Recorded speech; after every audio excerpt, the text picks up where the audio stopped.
Alright, so in this video we're going to go over the chain rule. So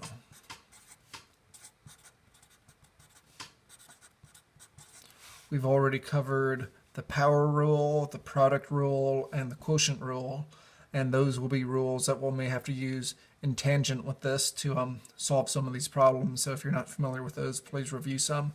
There's a few videos I've posted on those topics, so please make sure you've got those pretty full understanding of those, because otherwise some of the things that we do here may not make complete sense.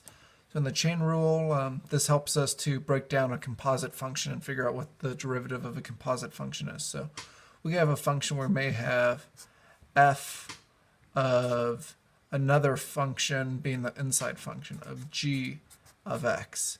So if we kind of break this down a little bit, we could have, everyone could agree that we could have f of u, and we could have it where we had u be equal to g of x.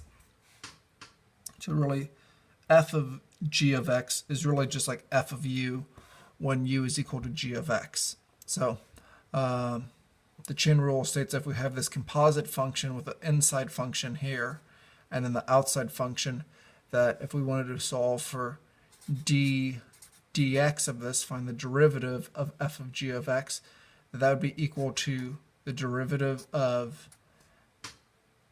f evaluated at g of x multiplied by the derivative, so g prime of x. So we have f prime evaluated at g of x times g prime evaluated at x.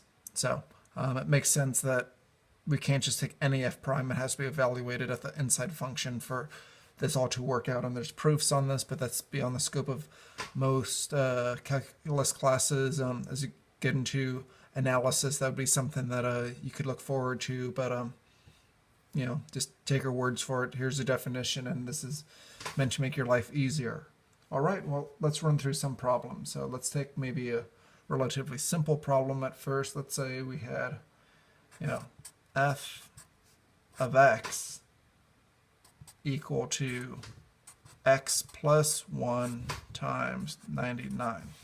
Now, with the power rule, we might think analogous to this if we just had x raised to the 99th power. We would take the 99 out front, multiply by the exponent, and then subtract 1 from this. So that would be 98, and that would be the derivative of what I had previously had there. So I might think that we could have it where there's something like u could be equal to x plus 1, and therefore the derivative of this would be equal to 99 u raised to the 98th power.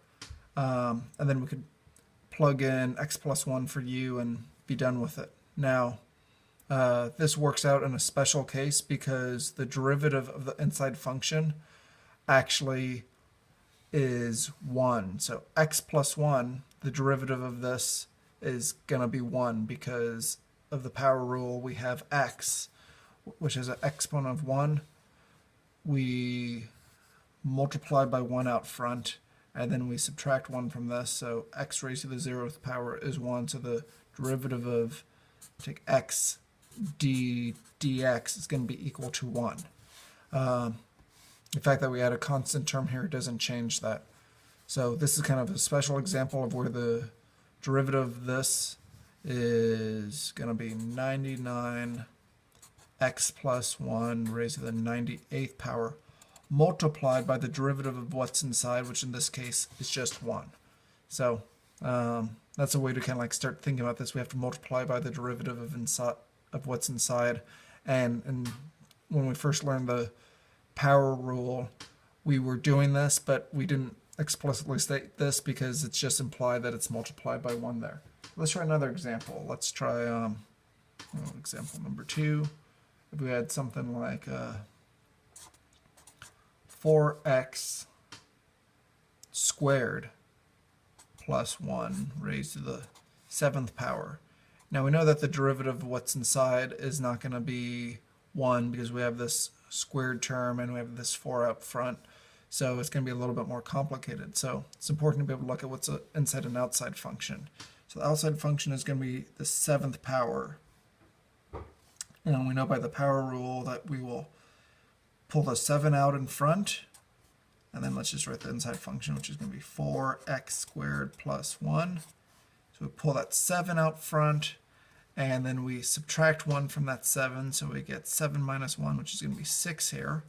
Great, everything's looking sharp.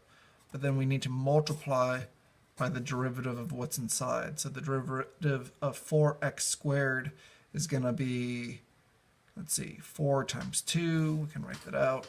So dx of 4x squared plus 1 is going to be equal to, we take 2 times 4x, 2 minus 1 in the exponent, plus the derivative of 1 is just going to be 0 because it's a constant. So we get that's going to be equal to 8x to the first power, which just equals 8x. So we have 8x here. So our final answer is going to be 56x times 4x squared plus 1 raised to the 6th power.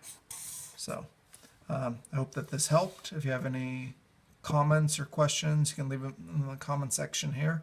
And as always, thanks for watching. Let me scroll that up a little bit.